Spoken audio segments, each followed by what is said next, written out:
Okay. This movie I have significantly less to say about, which shockingly means it's better. After we watched The Villain, we watched Raw Deal. Um, I gotta say, I've watched a lot of Arnold Schwarzenegger movies now. In the next few weeks, I will, or like, by this time, 2 months from now, I will have watched pretty much all of them.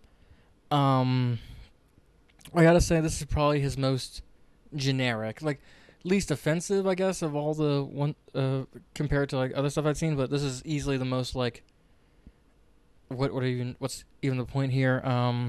It it feels wispy. There's no substance to this film. It's very generic, very action movie. I would say the most exciting part is the opening few minutes.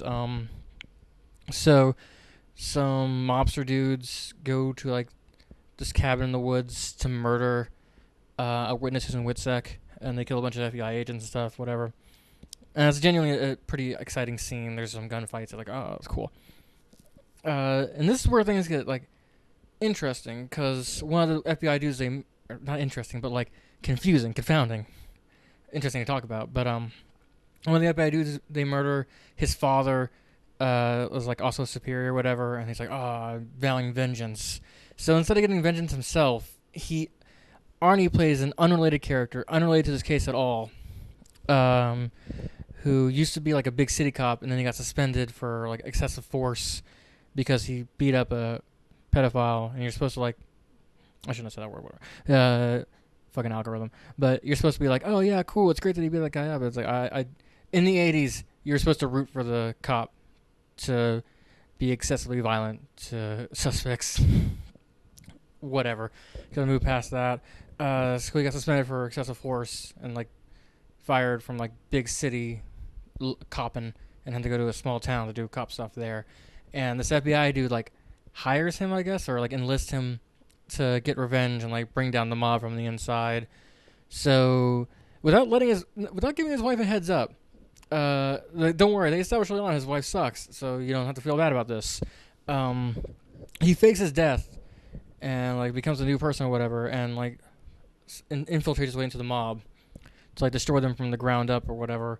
Um, it fairly boring from there on. There's some cool action scenes, some fights that are like, it's fun to watch, I guess. But like, this plot gives way too like for a movie this dumb, the plot is way too textured.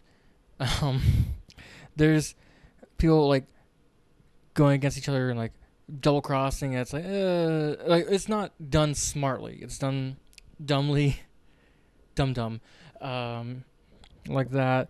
So it's not. It doesn't like hit. It doesn't really have an effect. It's just it just feels like a lot of stuff happening that isn't interesting. By the end, Arnold is like in like the final gunfight where he shoots a bunch of mob dudes. There's like he's mob guy left, and I think he's like a double agent or he worked for the court or something. I can't remember what his deal is, but I literally I wasn't paying attention, so I don't know. Really, the whole movie is just for like action scenes to hang off of, which I can appreciate. But like, imagine making a really fancy hanger to hang a T-shirt on. It's got that feeling. So like very wispy, not a lot to it, and like Arnold's motivation as a character doesn't make sense. Like he's not invested in this situation. It wasn't his son that got killed. It's just some dude who hired him to go do vague cop stuff and undercover stuff. Um, but I mean, like a lot of people get shot, and that's fun to look at, I guess. Not particularly interesting movie. Very like again, I'm proud of myself for this term, so I'm gonna keep using it. Wispy. It's not a lot to it. I guess 2 out of 5. I didn't like regret watching it. I guess it's just one of those things where it's like, I probably could have found something better to do, but you know.